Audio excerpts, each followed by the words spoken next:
Olá, graça e paz. Meu nome é Davi Alfer. Eu sou o pastor aqui da comunidade evangélica no Jardim Industrial, a SEG.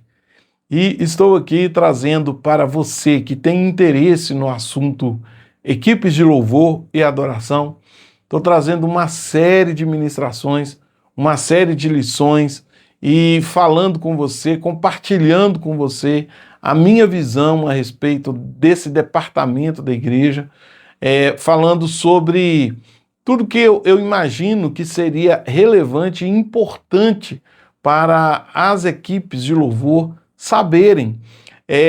Por que eu estou falando isso? Porque é um fruto de uma trajetória que eu tenho já de basicamente 40 anos atuando na equipe de louvor.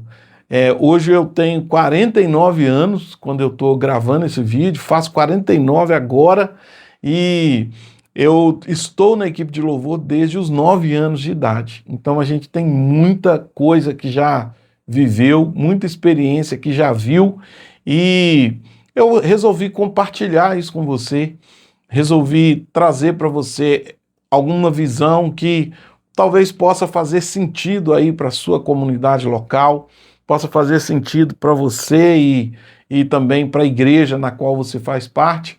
E quem sabe, né, essa minha série aqui, essa playlist sobre equipes de louvor, possa despertar em você e também nos demais aí da sua comunidade uma compreensão, um entendimento e um aprofundar cada vez mais na dependência do Senhor para a condução e a edificação do corpo, em nome de Jesus. Bom, hoje eu quero falar aqui nesse vídeo a respeito da importância do louvor para a igreja local. A importância que o louvor tem para a igreja local. Eu não sei se você sabe, eu não sei qual que é a sua idade, né? Acredito que possivelmente você é uma pessoa já com um pouquinho mais de idade, porque eu não acho que o jovem, né, iria me ver aqui, mas você deve se lembrar de quando na igreja nós usávamos apenas, né, todas as igrejas usavam apenas um padrão, né, para o louvor, o cântico, né, que era ou a harpa cristã, ou usava-se o cantor cristão, né, a igreja usava a coletânea de louvores, né, algumas igrejas tinham as suas coletâneas de louvores, outras igrejas chamavam de inário, né, tinha o seu inário ali, e o padrão era a pessoa era convidada, ou ela recebia a oportunidade para poder ir lá na frente ou se manifestar no banco mesmo, onde ela estivesse ali. Então ela convocava a congregação a abrir o seu livro de hinos, né? Cada denominação chamava, como eu disse, né? Tinha a harpa, tinha o cantor, tinha a coletânea, tinha o inário e tal. Abre comigo no hino fulano de tal, número tal, né? A gente chamava geralmente pelo número. Talvez você lembra dessa época. Quem sabe você ainda faz parte de uma denominação que o sistema tradicional ainda é esse, é usado dessa forma. E você também provavelmente pode se lembrar, né? Não sei qual é a sua idade de novo, né? Eu mexendo com a sua idade, mas talvez você se lembre também quando nós tivemos a revolução das comunidades nessa questão do louvor e adoração, né? Mais especificamente sobre a comunidade de Goiânia, né?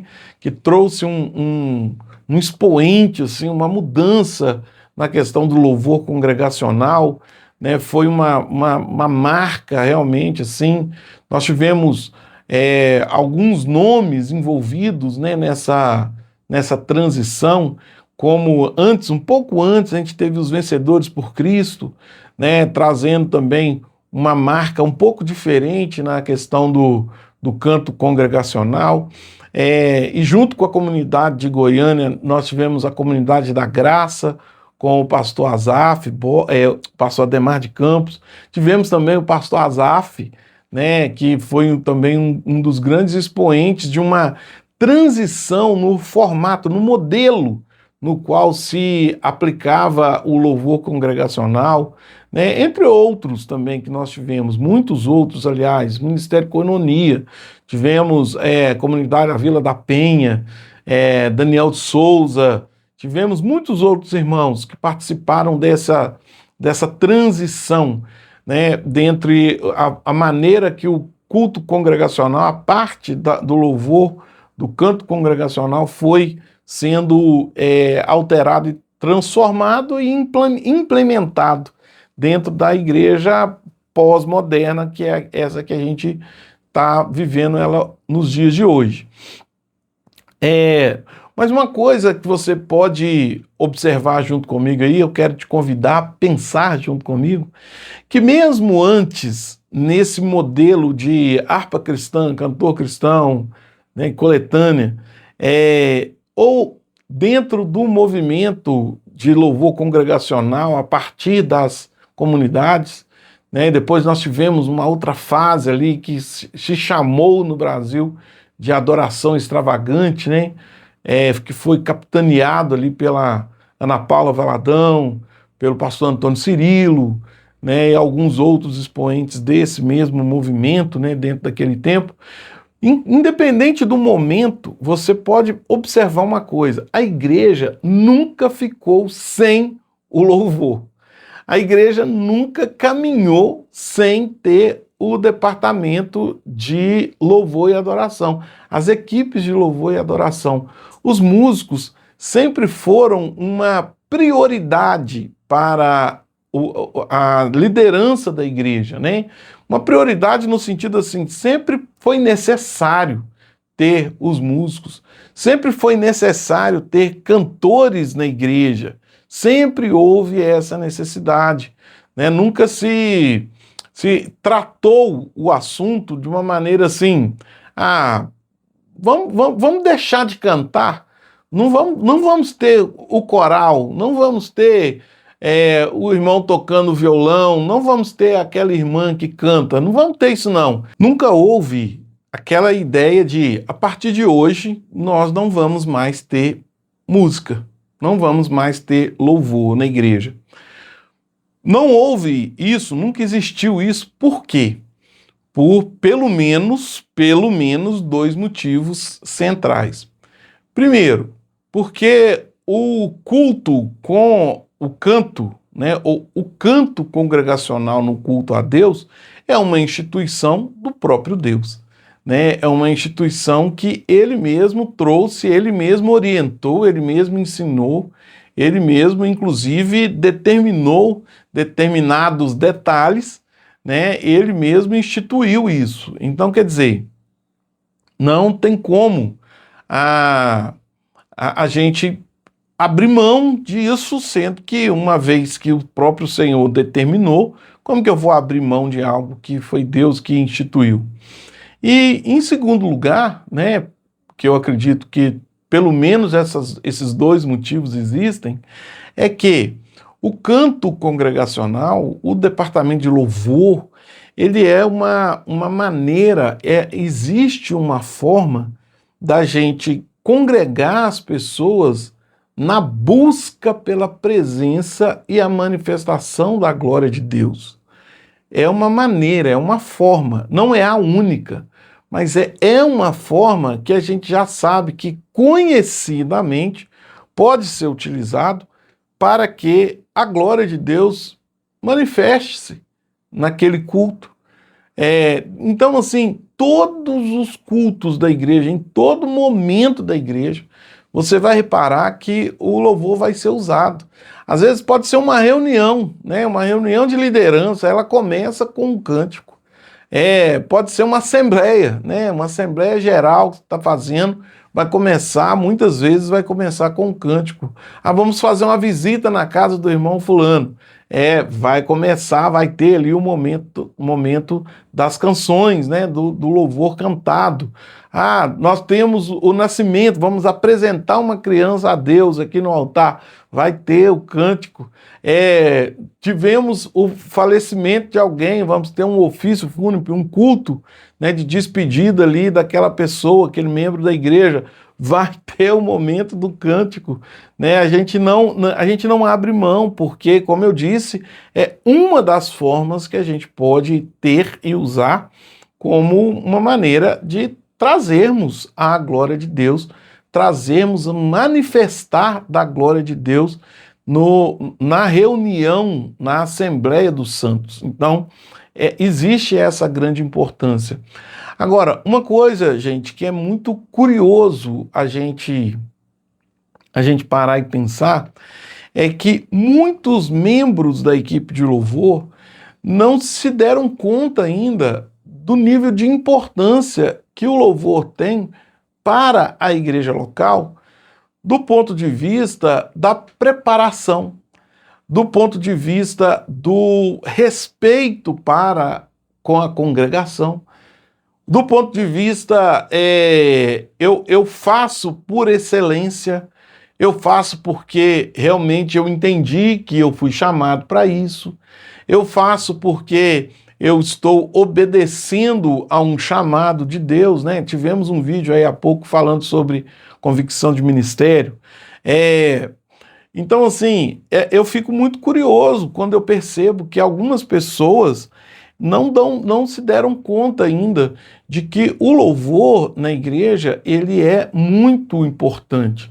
Existe uma importância para a igreja local, de forma assim que nem todo mundo conseguiu sintonizar. Como eu disse, não tem um momento da igreja que não vai ser necessário o louvor. Todos os momentos a gente vai passar por ele, seja do nascimento, seja pela passagem do aniversário do irmão, seja até mesmo no momento, como eu disse, da morte da pessoa. Vai ter ali aquele momento que vai ser importante a equipe de louvor estar conectada e estar presente. Então, meu irmão, minha irmã, por que às vezes, né, você deixa entender que você está fazendo por obrigação? Por que às vezes você deixa entender que você já não está aguentando mais, né? Você não tem convicção do seu chamado? Você não tem convicção de que você foi chamado por Deus para fazer parte dessa equipe? Talvez seja esse o problema. Você não está convicto de que foi chamado por Deus para fazer parte desse ministério, dessa equipe. E talvez esteja faltando em você buscar de Deus a confirmação se você está no lugar que Ele quer para você aí dentro da congregação. Não pense você, não imagine você que Deus tenha errado em te indicar, né, o caminho da equipe de louvor. Pense que talvez você tenha se precipitado, que você talvez tenha se antecipado à real resposta que Deus poderia te dar. Pense que talvez você tenha escolhido o caminho de Tarsis e não o caminho de Nínive. Né? O Senhor te chamou para uma coisa, mas tentando fugir daquele chamado do Senhor, você está procurando se esconder aí na equipe de louvor. É importante, meu irmão, nós sabemos que nós temos um nível de importância para o andamento, desenvolvimento da igreja local. A igreja local, ela depende, ela precisa da equipe de louvor. E não é fazendo corpo mole que eu vou conseguir que as coisas sejam feitas do meu jeito. Não é fazendo corpo mole que eu vou me dar o direito de ter, por exemplo, a compra de um equipamento que eu acho necessário. Não é fazendo corpo mole que eu vou fazer com que a diretoria da igreja passe a, talvez, custear, né, as minhas despesas enquanto eu sou músico da igreja. Não é dessa forma. Eu acho que as igrejas muitas vezes estão sofrendo, estão passando por maus momentos, porque muita gente não exerce a real chamada para a equipe. E nesse vídeo aqui eu estou te chamando a atenção, dizendo para você que você precisa assumir seu chamado, assumir que você faz parte de um departamento que a igreja Depende, sim, a igreja é dependente do louvor. A igreja local, ela depende do louvor, mas isso não significa que eu posso agir de qualquer maneira, porque a igreja não é minha, não é do pastor, não é de nenhum dos membros. A igreja é a noiva do Cordeiro. A igreja tem alguém que responde por ela muito maior do que todos nós, que é o próprio Senhor Jesus. Então se atente, se coloque no lugar que o Senhor te chamou e faça direito. Se você está aí, faça direito, justamente porque a igreja precisa de nós. A igreja precisa dos músicos, a igreja precisa dos cantores. Faça direito, seja honesto com o ministério que o Senhor está confiando na sua mão, em nome de Jesus. Eu sou o pastor Davi, pastor da comunidade evangélica no Jardim Industrial, a SEGE. Se você precisar e quiser alguma orientação a mais dentro da área de equipe de louvor, você pode comentar aqui nesse vídeo que eu terei maior prazer em responder o seu questionamento. Se inscreva no canal, ative o sininho para você receber a notificação do vídeo que vai vir na próxima semana sobre esse tema. Deus abençoe.